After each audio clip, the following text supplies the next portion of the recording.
It's hard to imagine a world without tools like email or instant messaging. It would certainly make communicating a far bigger challenge than it is now. But email and instant messaging come with security risks. Hackers follow the crowds, and with so many people relying on email and messaging for work and personal communications, hackers have been working very hard to exploit that. Hackers are constantly developing new tricks to help them overcome user caution. One of the most common hacker techniques is phishing, which we've covered in a separate lesson. Phishing uses convincing emails that appear to be legitimate and from someone you might know or trust. That email will try to trick you into clicking on an attachment or link that hides malware that will then try to infect the computer or device you're using. And of course, who amongst us hasn't had to deal with the scourge of spam? Spam can contain all kinds of malware and frauds and can be very costly to contain. And as long as you have an email address, it's almost impossible to avoid it. But incoming email isn't the only risk. Email is generally considered insecure unless specific security measures like encryption are put in place. So when you send sensitive or confidential information in an email or attach confidential documents, you're running a high risk that someone other than the authorized recipient will get their hands on that information. And the risk increases if you use your own personal email to send this kind of information. And as more employees turn to mobile messaging for better communications, hackers have followed.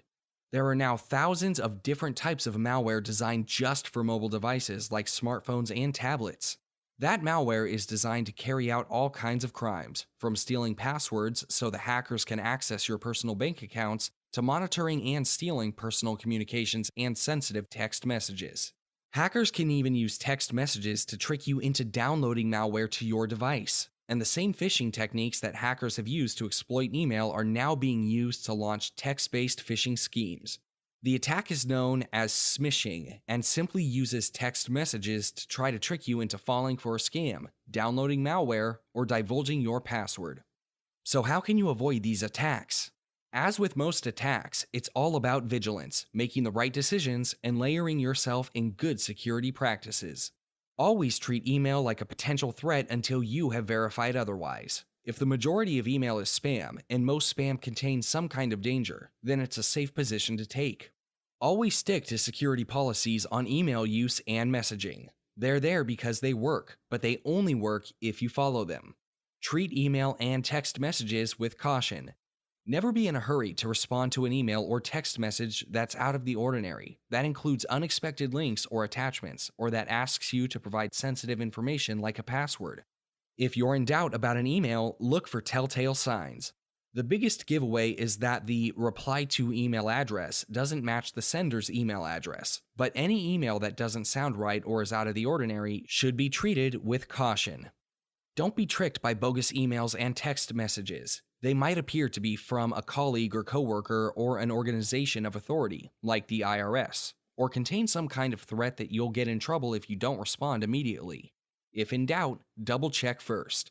Never, ever send confidential information by email, and especially using your personal email unless you have specific permission to do so or have approved security in place.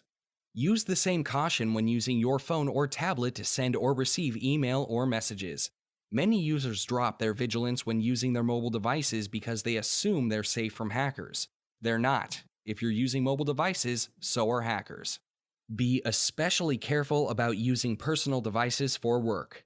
If you use your personal phone or tablet for work, make sure you're following any rules that are in place concerning what work information you can store or send on those devices, and ideally keep that to an absolute minimum.